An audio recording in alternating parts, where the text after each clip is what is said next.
It's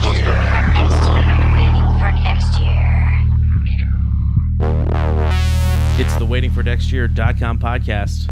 My name is Dave Sterling, recording live via excellent Google Hangouts video. I have comedian and Cavs provocateur Chris Clem. What's up, Dave? How's it going? We meant to do this last night. I thought that with the early start of the game, we could get together, but you had things to do, and I am not able to stay awake till 10:30 Eastern time. So that's what happened last night. Sorry, I already had to change my plans because I said I can't do anything till the Cavs game is over. So it would be really bad if I was like, well, I can't do this at all now because I don't feel like it. I got to talk to Dave Sterling, the podcast king of Sagamore Hills. Absolutely. Nobody matches me out here. So it's like I'm watching InfoWars right now. You got your own studio set up. Oh, maybe that instead of the LeBron is an old head theory or jokes, we can do conspiracy theory in the Alex Jones voice about LeBron. All right. I feel like Bill Simmons kind of has that corner covered with his constant insinuations of the HGH. But that's true. You could give it a shot. I'm trying to think of. I think I'm gonna really do a bad Alex Jones here too, but I mostly just do a gravelly voice for him. I was told that. Then that's Jesse Ventura. I say go with it. But then I'm going to say brother, like it's Hulk Hogan at the same time. With Jesse is you started with saying, I was told, like that was his catchphrase on that conspiracy theory show on True TV, which I did watch a couple episodes of. Well, we'll skip the voice for now. Okay. But only for now. All right, name me a LeBron conspiracy theory because Game 1, I posited on Twitter that we should have just sat LeBron, forfeited Game 1, just put Jetty Osman in his place, and you get what you get. Let LeBron rest, and then come back and fight Game 2. I was dead wrong. And then the local Cleveland media kind of did the same thing for Game 2 and said, hey, we should sit LeBron. Game 2 doesn't matter now. We've got home court. All right, so those are your first two conspiracy theories, both of which were dead wrong. What the second one makes no sense. After they already stole one, you might as well just play it. Yeah, exactly. I agree with that. But typical defeatist Cleveland media.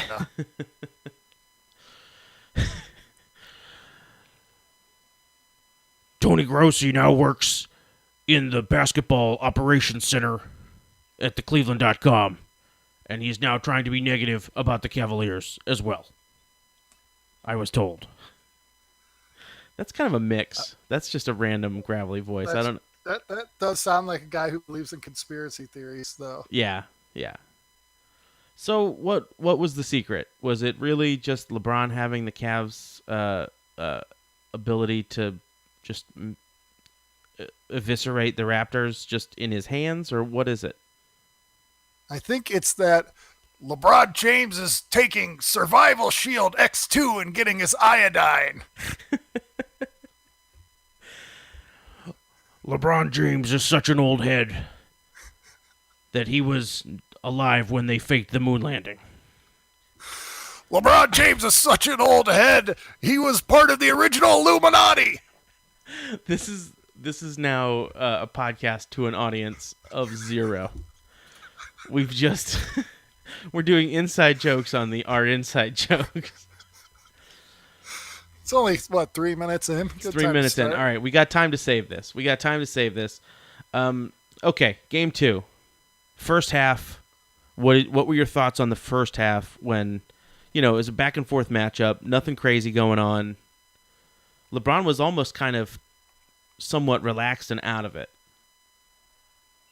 They got, it was like 8 points. They were up by 8 Raptors with like 2 minutes and a half left. And I was thinking if they can get this under 5, the game's over.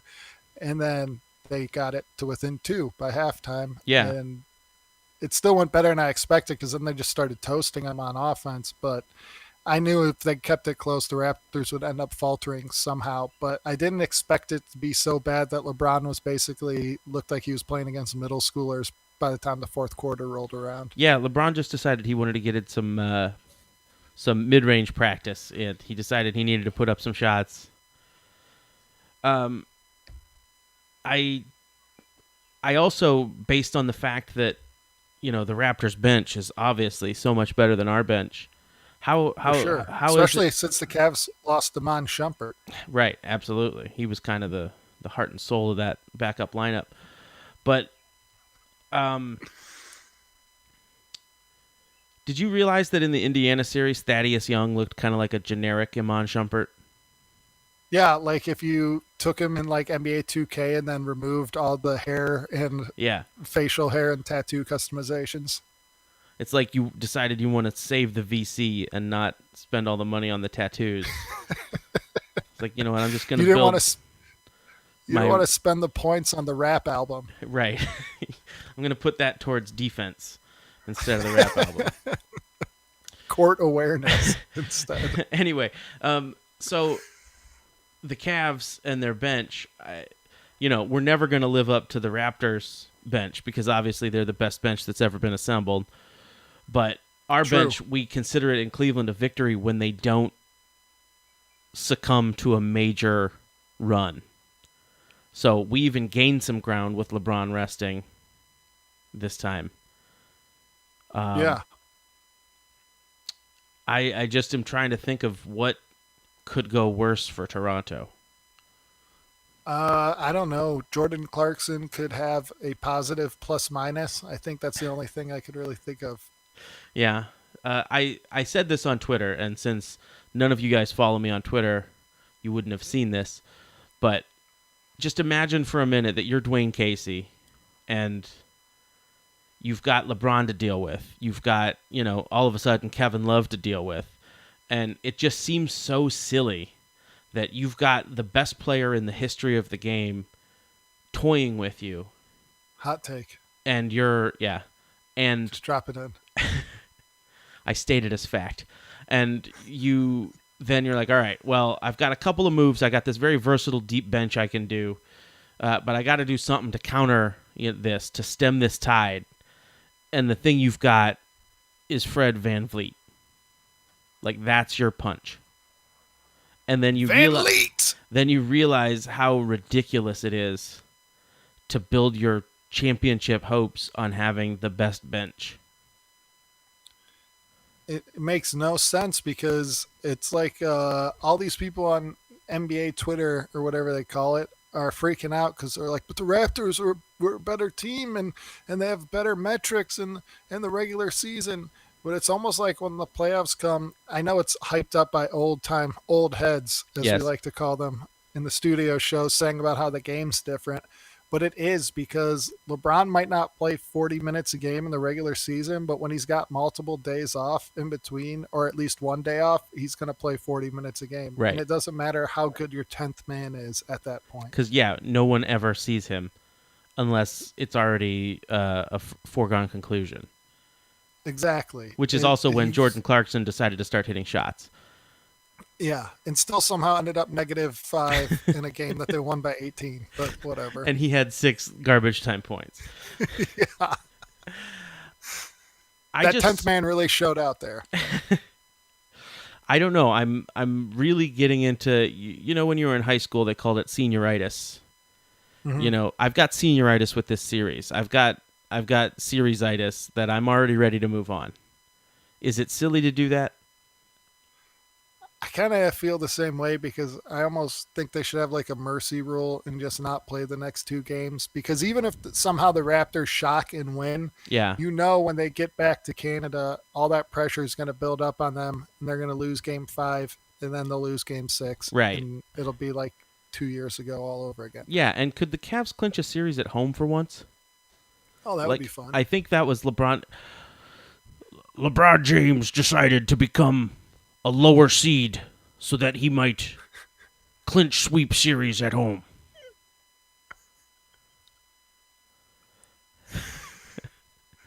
The deep state can't get you in Canada, man. That is true. Although, maybe Drake's working for him. He seemed quieter last night. Yeah. Weird how that was. Do you think it was the NBA getting to him, or do you think that he just, didn't have a lot to say to Kendrick Perkins?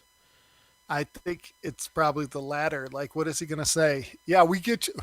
They steal game one and then they just obliterate them. Like, what's Drake going to say at that point? I did like how LeBron turned the crowd. Like, Oh, yeah. by the end of his kind of onslaught of jumpers, whether they were groans or cheers, it didn't really matter. It was he was eliciting that reaction from the crowd, and anytime it wasn't that, it was just dead silent. Well, I have a subscription to The Athletic, which I enjoy quite a bit. It's not an endorsement or anything. They didn't give me any money or a free month. Chris Clem is in the pocket of The Athletic. But they have their Toronto beat writers on there. So I've been reading what they think about the series. And yesterday, the guy who did the in-arena report said at the end that fans were leaving and they seemed completely broken. And the one fan who has the season tickets and he sits down in the lower bowl was like to the usher, hey, they're going to steal one in Cleveland. We'll be back. And the guy's like, you're an idiot. There's not going to be another game here. Just put the rink. That's their own usher. Put the hockey rink back. We're going to just use it for open skate. Pretty much. If Raptors employees are like, no, it's not happening, how do the players feel? Yeah. Apparently, after game one, there was a lot of swearing that could be heard from the Raptors' locker room and showers. Like, they were really pissed off that they let one get away. And then if you saw DeRozan and Lowry's press conference, they just looked like they wanted to just be put out of their misery. They just wanted to go home and never think about basketball again. But he did also add, well, we thrive on adversity. Effort. Lots more effort, I guess, because what else could it be? It's not like I'm a volume scorer who's been overrated by the lack of explosive two guards in the Eastern Conference the last 3 years. I'm a real star. I promise. He's the level of a Jose Calderon. Other Canadian super legend, former and yeah, Raptor. 8 years from now, when he's a backup on some team in the playoffs, Drake's going to be dapping up DeMar DeRozan. And they're going to be like, why is he talking to DeMar DeRozan? Oh no, Ante Zizic is coming after him. It's the circle of life. The whole thing with DeRozan and Lowry, like Lowry got into foul trouble, and they're like, well, we're going to keep him on the court, and we're not going to let him touch the ball or go anywhere near any of the Cavs players, but we're going to keep him on the court. That act of defiance. No, yeah. Well, especially when you have, as I've been told that Toronto has the deepest bench in the NBA. That is shown to be false. Well, they might, you just don't care. But, like, if your bench is really your strength, then why leave your beleaguered star out there?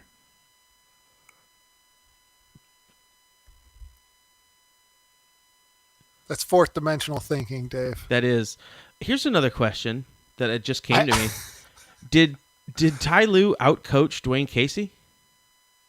He did. Honestly, he outcoached Dwayne Casey. Dwayne Casey's adjustment was to say, well, these guys are killing us, so I guess I'll put CJ Miles on Kevin Love because at least then I know they're just going to take a 2-pointer each time. That was his go-to move. Yeah, that was, again, when your other move, well, you don't want to hit the nuclear option, which is Van Fleet. You don't want to expend that missile too early. Then your arsenal. The fact that they're like, I felt dumb enough saying like, wow, the Cavs really need George Hill for Game 7 in the last series. They really miss George Hill. I felt stupid saying that, but the fact that Raptors fans were pinning all their hopes on Fred VanVleet is quite upsetting to me. Yes. Yeah, and before you write in and correct this, we know it's VanVleet, but he's had his second V revoked for being so terrible. Correct. He's got to earn it back. It's like earn your stripes. You got to earn that V back. By the end of the series, he's just going to be Fred and Elite. Anley. Yeah, he may even lose the Fred. He's just going to be that guy. I like that he went to his first day in Toronto and he went up to the equipment manager and with a straight face went 23, please. And the equipment manager went, that's kind of a pretty storied number in this league. 23, please. Do you know who I am? And then I'm he Turtle. I'm Turtle. And then the equipment manager was like, it looks like there's a typo here. Is there really a second V in your name? No, that's it. The best thing about Fred VanVleet is that the report that I also said that in between each time he came out of the game, because he could only play like 5 minutes at a time because his shoulder's so screwed up, that the trainer was like basically kneading his shoulder the entire time, and yet he was still the guy that ended up with two game-winning shots at the end of game one. I feel almost, after the second game, I feel almost bad about stealing game one now. Me too. Like, it's like unfair. Because you look at those replays at the end of regulation and at the end of overtime, and you're like, yikes, they had some good looks. We did not defend well on either of those possessions. And kind of finishing up overtime with 2.5 minutes of no-made baskets is kind of a rough way to go. But, all right. I don't feel that bad because the Cavs also didn't score for like 7 minutes in a row, so it's not like they were scoring and the Raptors weren't, and that's what made the difference. It was like a tight game for quite a long time.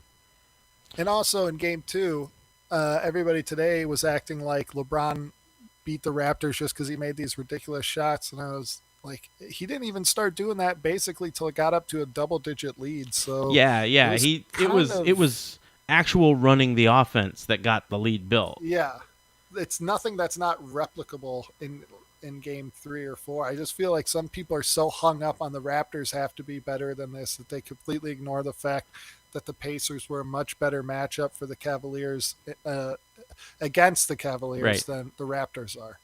Well, and you know that there are some Toronto fans going, hey, LeBron's not going to shoot like that every night. You'll give him those mid-range shots, I don't know that he's going to be able to put in that kind of performance every night. Not 2 more times, that's for sure. We still got this. Hey.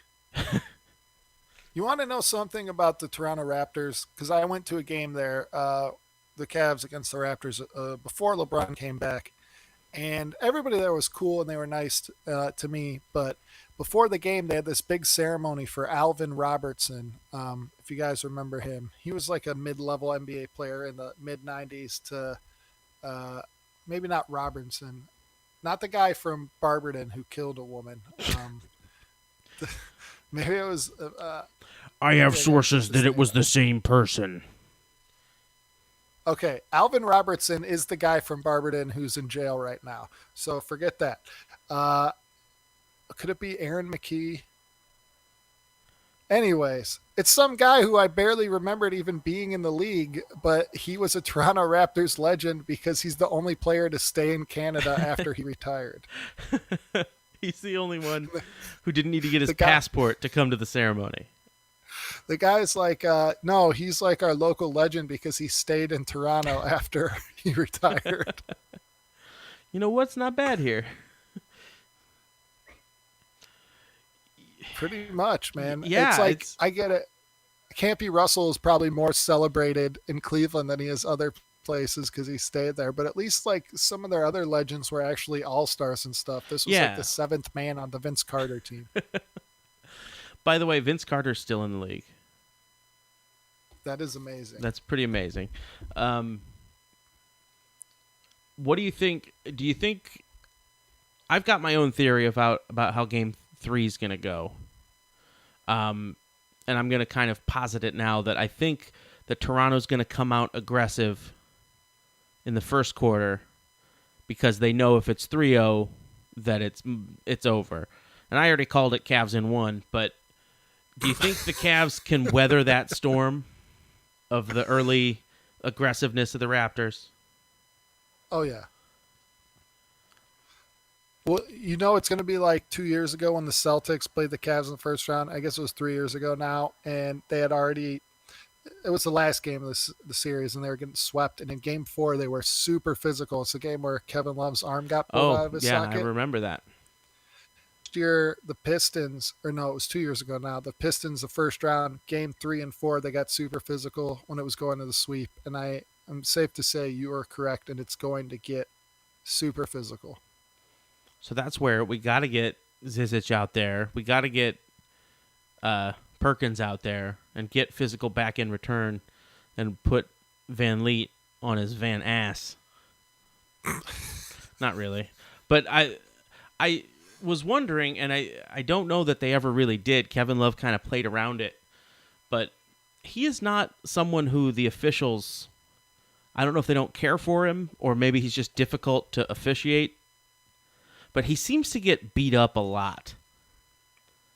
Yeah. And I think that's probably a pretty good scouting report on him, that if you beat him up and he doesn't happen to get the calls, he'll kind of take himself out of the game and whine at refs and not get back on defense because he's busy complaining and standing there with his arms up in the air.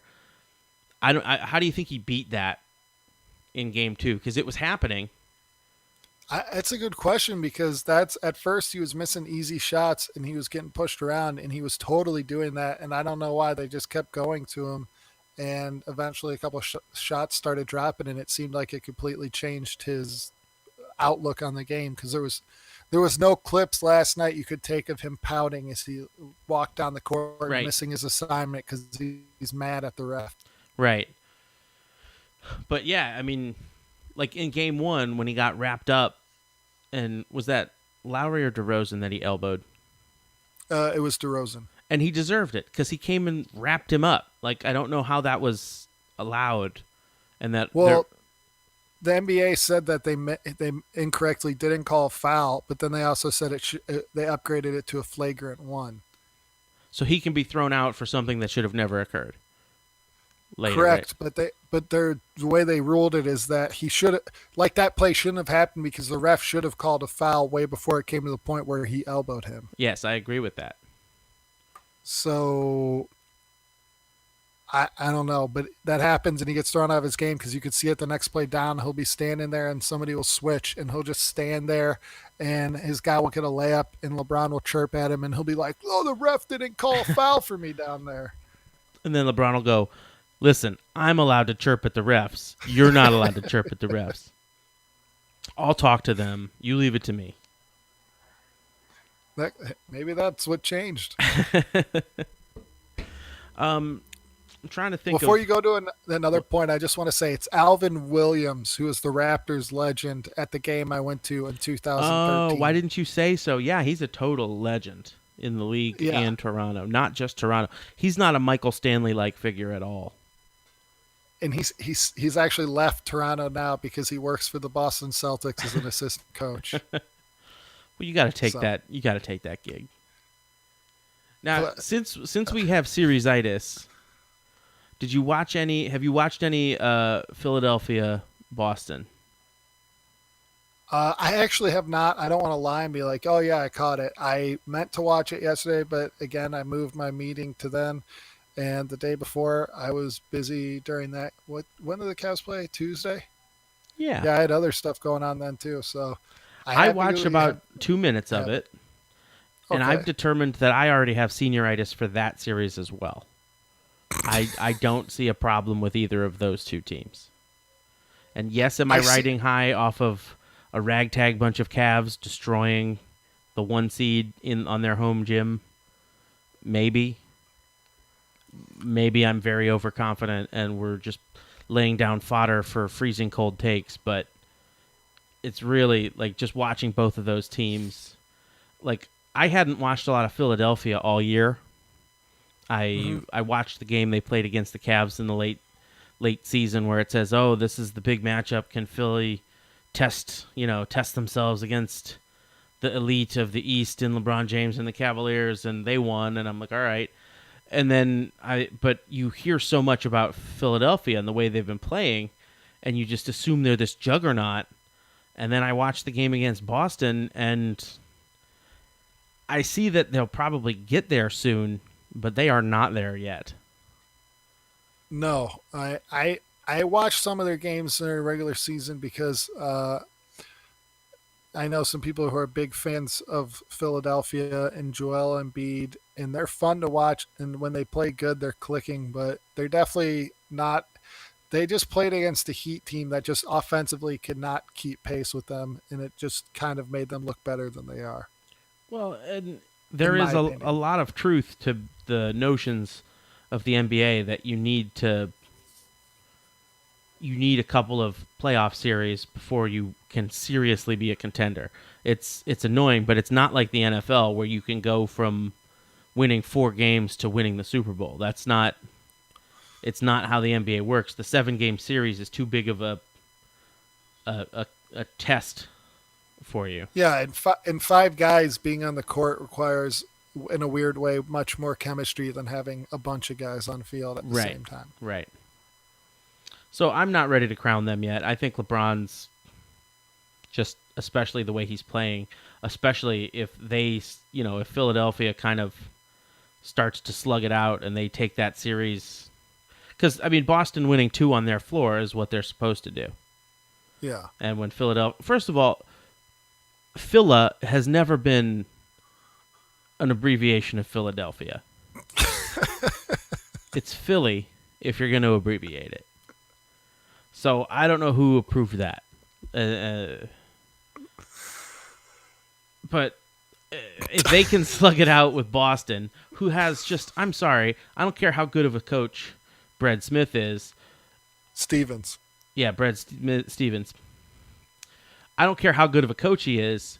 It's they just don't have the horses right now. Their 2 best players are hurt.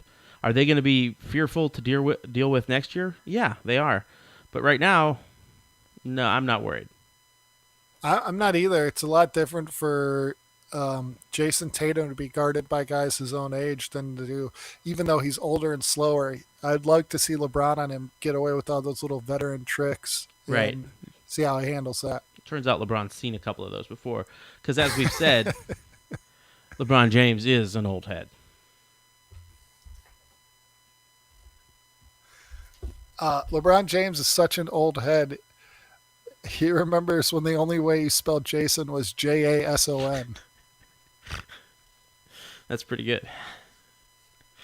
Yeah, LeBron James is such an old head. He remembers, well, I just already said it, but he remembers when the abbreviation for Philadelphia was Philly. LeBron James is such an old head that he used to spend his few years in the 80s sending Tito Horford home from the playoffs every year. LeBron James is such an old head that he remembers when they were the Philadelphia 75ers. LeBron James is such an old head that he remembers when the Liberty Bell didn't have its crack.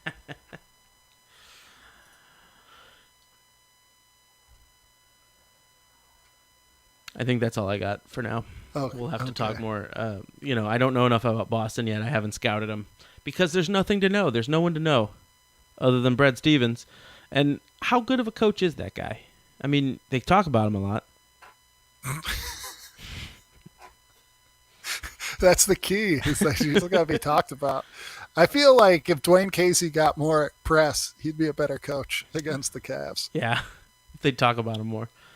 Well, that's It's this is a tangent, but okay. but willing to follow. but Joe Thomas, future Hall of Fame left tackle for the Cleveland Browns, now retired. I was told when he came out of college that he was a good left tackle. Then his rookie season, he played all the games, made the Pro Bowl. He made the Pro Bowl every year, except for his last one, then retired as a really good left tackle. In his entire career, I have loved that man based on people saying, yeah, he's a good lineman. I have no idea if he's a good lineman or not, but a bunch of people said it for 10 years. The numbers back it up. He was really good at standing in a spot. Well, and then taking like 3 really quick steps back. Pretty much. Yeah. I agree. What makes a good lineman? You would not know with the way those Browns quarterbacks played, Well, but and I'm sure some you people got do know. Like, I'm sure there are people out, I'm just not that person. And I've based, like, this hero worship on something I have no idea about. And it's just literally people just telling me, yeah, he's real good. And I'm like, all right, fine. and you have a Browns ring. If anybody should know who's a good lineman, it's you. Yeah, I like football a lot. And oh, okay, there he is. He seems to get holding penalties just as much as any other guy. I don't understand what makes a good lineman any more than you do, but I know if a guy makes all Pro Bowl 11 times and All Pro 10 times, he must be pretty good. He's pretty good. He's got to be good.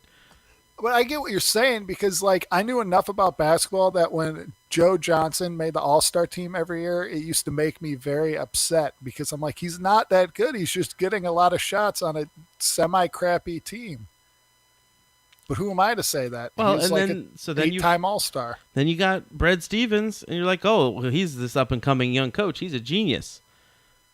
Okay. All right, show me. Like, what's he doing? Let's trade coaches with the Celtics and Raptors and see if the Raptors could beat LeBron. Yeah, exactly. And I stated this back in the original LeBron James era that when Mike Brown got the Coach of the Year award, the award he really got is the LeBron James is on your team award. Mike Brown, yeah, exactly. I still get mad watching the 2009, not watching because it's in my head. I sound like a crazy person now. When I think back on them. When I travel back in time to watch the 2009. When the images have been beamed into my brain by the elitist NBA Adam Silver media. In those days, it was the David Stern media. NBC, ABC, ESPN, all letters that add up to one thing. If you translate the letters, they say deep state. But I think to that series, and I still remember the one play where Rashard Lewis, a guy who got suspended for steroids the next year, but let's just pretend that was a clean victory for them. Absolutely. The guy who was people who do steroids do it for a very limited amount of time. It's not habit forming or a pattern of any kind. You're probably right. He probably only did it those 2 seasons he was an all-star. The day before that test was his first time. He's like, damn. He does live in Orlando. It's not too far from Hulk Hogan. Maybe he was just showing him what was up. The Try this, power brother. Vitamins. I was putting on the whole spiel here. But no one is going to like this, except for us, and I'm fine with that. I'll listen back. It's yeah. Okay, that's one listen right there. Wally Zerbiak, a known terrible defender, was actually having success guarding Rashard Lewis, and Mike Brown pulled out his flip book that said, oh, Ben Wallace is a better defender. I better put him in for the last play. And Ben Wallace does not close out on the three-point line because he's the 6'7" center, and Rashard Lewis gets an open look. And I was just screaming because Mike Brown proved at that point he can't even trust what's happening in front of his own face. He's like, we just must have got lucky. Time to put Ben Wallace in. Even though he got torched by him the whole series because Ben Wallace is not a small forward. Coach of the Year. I'm still mad about that, Dave. No, I'm still mad about that too. Yeah, and you're right about the steroids thing. That was a dirty, dirty series. He never ended up being an above-average NBA player ever again after that season, and I don't think it's a coincidence. We can't go back again to that. I want to go back in time. Take me back to 2009. See, they won a title, and I still can't get over what happened in 2009. I know. Here's a controversial question for you, especially in Cleveland. It was going around on Twitter. Essentially, there are some people saying that despite the fact that Kyrie Irving completely torpedoed the Cavaliers organization with his trade demand, that there is still a giant contingent of Cleveland fans who stick up for him, and the term is stand for him. And what are your thoughts on that? And I'll start by saying I loved Kyrie when he was on the Cavs, and then when he stopped being on the Cavs, while I fondly remembered the things he did while on the Cavs, don't make me like him anymore. I personally have two Kyrie jerseys that I won't wear. And I think I don't know anybody personally because I know a lot of people that are like hung up on the whole respecting the city. When he asked for a trade, I was almost like, I kind of understand it because he's basically the guy, like Kevin Love has it worse, but he's the guy who gets no credit while LeBron gets credit. And they're like, oh, he's good at scoring. Yeah, Kyrie, whatever. But he like went out of his way to trash the entire fan base. So I personally hate him for that. Yeah. And yeah, again, I'm not going to minimize what he did, but you kind of have to close the book on that. I will enjoy that championship and the parade and the Dippin' Dots. I enjoyed all of it, but that guy's not on the team anymore. And when Matthew Dellavedova left, he was really appreciative to the fans. When Mozgov left, he, everybody went, yeah, man, get your money. Awesome. But they didn't go out of their way to do it at a weird time. They didn't go out of their way to, as you said, trash the city and fans. So, yeah, Kyrie was great when he was on the Cavs, and this is how I feel about everybody, and this is kind of how I feel about LeBron. Now that he's back on the Cavs, I love the guy, and he has a little bit different because he's from Akron. But Yeah. if I was a guy if LeBron was from, Kentucky, and LeBron left again, I'd be like, man, best player in the world left again. That sucks. And It's really sorry, I didn't mean to cut you off. it's all right. But you made me think of something. It's really weird that people would accuse Cavs fans of still liking Kyrie because the way, in a weird way, I know he did it on TV and stuff. The way Kyrie left the Cavs and handled everything was way worse than what LeBron did in 2010. Yeah, it was. But I feel like LeBron being local and stuff made it more, is why people acted like that. Yeah, no, I agree. But yeah, LeBron didn't actively torpedo the organization when he left. Like, he didn't say, well, I'm not going to come to training camp or I'll get knee surgery or all this stuff. Now, who knows? That all could be conspiracy theory. But that's what the reports were. And LeBron had to cancel his bikeathon that first year because people were threatening him so much, which is funny because now people are like, people in Akron never hated him. Well, I had an internship at the Ohio On Demand channel, and we were supposed to film that summer. And let me tell you, people at Akron actively hated LeBron James Yes. because we did not film that because it got canceled because they were so upset about how people were handling it. So all you people in Akron that get on your high horse and act like you were never mad, you were. I was Stop mad, lying. and I was in Akron.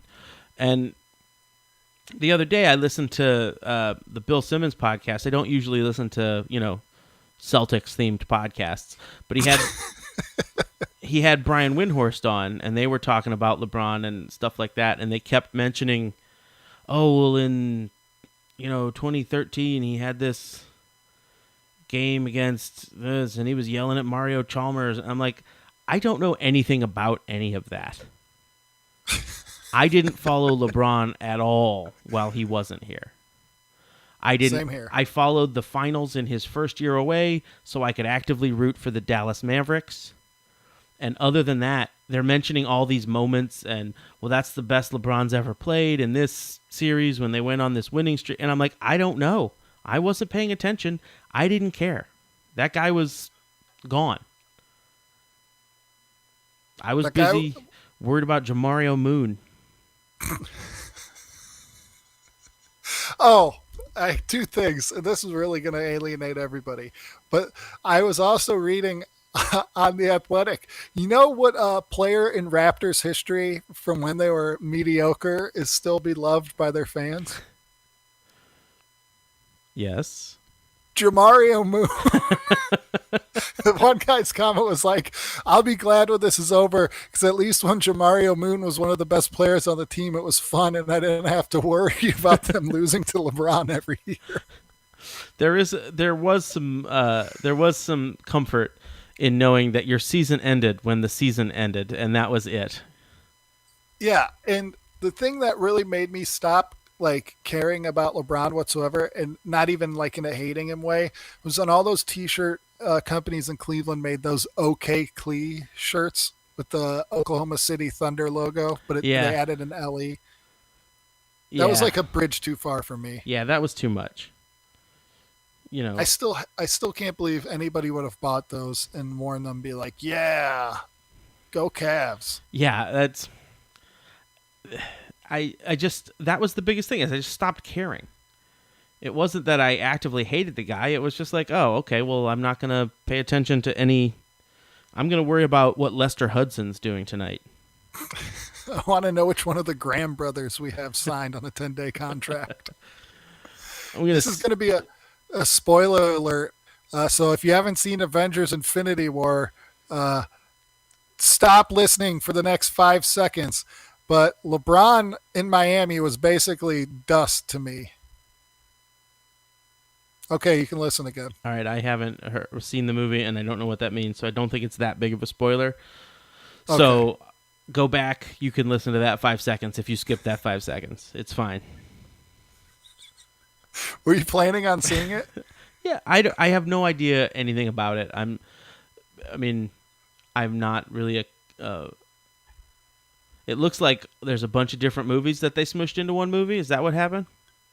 Yeah, it doesn't matter. People who saw the movie know what I'm talking about. All right, fine. Well, this will be another podcast where you try to convince me to go see this movie. But no, if you haven't seen the other ones, you really should not go see it. Yeah, I've not seen. I think I saw Guardians of the Galaxy, and isn't that some of them in there? Yeah. Well, fine. But I just imagine somebody like my mom going to see this movie and just being completely lost from about the 3rd minute on. Well, and I don't even know where I read it. It was probably Twitter, where it was like they're so dependent on these tiny little details that you saw 6 years ago in some other movie that it's really alienating for people, and I can see that.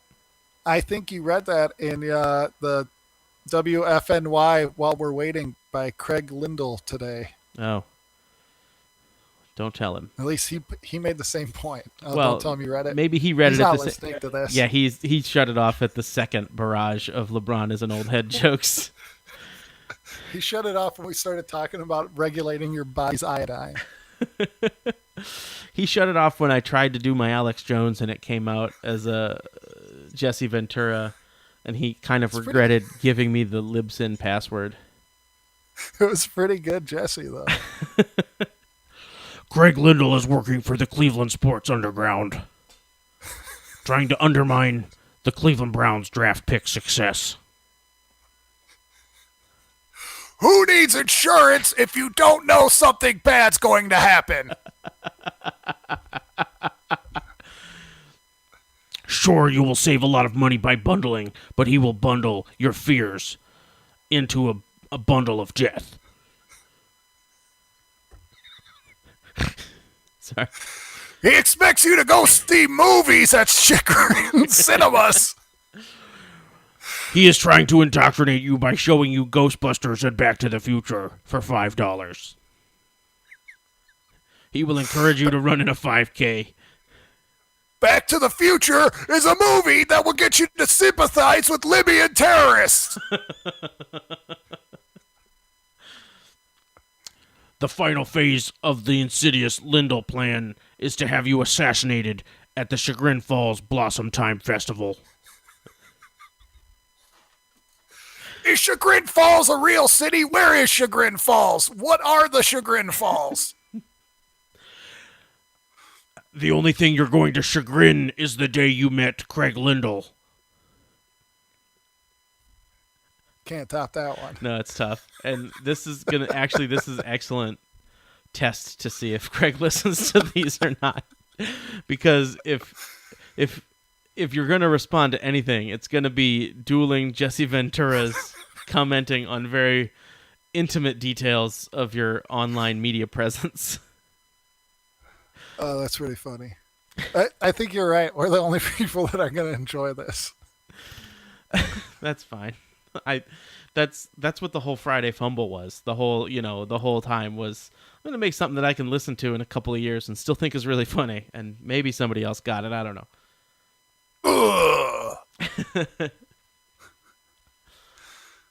All right, well, we've gone 45 minutes or so. We've previewed Game 3. We talked about Game 2 and Game 1. We've decided that we're going to beat the Raptors, probably sweep them. We've decided that we're probably going to beat either Bosto or Phila in, I don't know what number of games. Now, both of them, Boston, is Philadelphia a lower seed than us? No, they're third. So we will not have home court. Last day of the season. We will not have home court in anything. So we'll, sweep them all at home. So yeah, it's time to look forward. We got a game tomorrow. It's not on at 6:00, so that'll be weird. I got used to that 6:00 start time, and that was 5:00 for you in Central Time. Yeah, are you going to be able to stay up till 8? It's at 8:30 tomorrow. I know. Eastern. I'm going to take a nap beforehand. I'll be ready Smart for it. Move. The elites of the NBA are trying to eliminate the early riser from its fan base. That's it. Maybe this The time. NBA is a multi-level conspiracy to keep you tired and a slave to your boss at work. You will be docile, succumbing to your 5-hour energy cravings. Or, if you prefer more natural, the 5-hour tea, new, from 5-hour energy. It's hard to overthrow the deep state when you're still tired from an overtime game.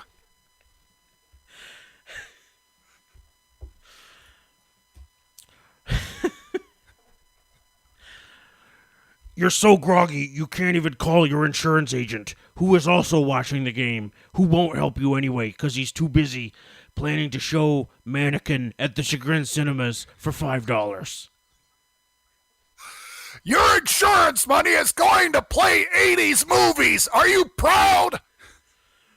Your insurance money is going to Photoshop a main character of whatever movie on the same picture of the Chagrin Falls.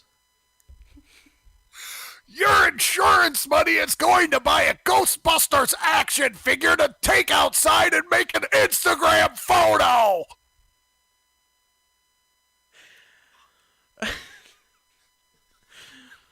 Your insurance money... Now I'm going into Grover. Your insurance money is going to buy a gi. Should you be subsidizing Craig Lindell's exercise classes? He doesn't need to know karate. He's a grown man. But if he did know karate, he could use it against our government. Your insurance money is going to buy Craig Lindell the shower costume from the Halloween dance scene of the Karate Kid. Is that how you want your insurance money to be spent?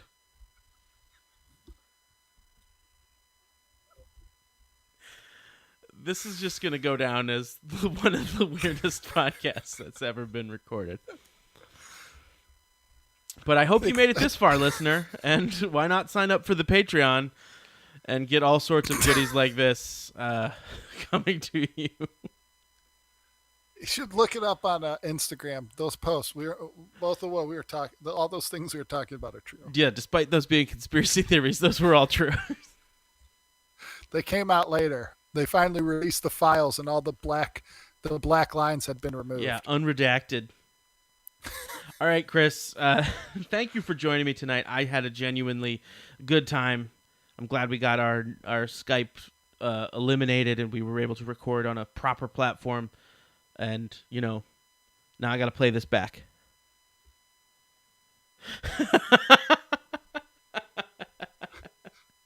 Thanks for having me on. It was always a pleasure, and I'm glad you don't have to try to edit out all the clicks. Yeah, I'm not even going to edit anything. I don't think there's anything worth editing.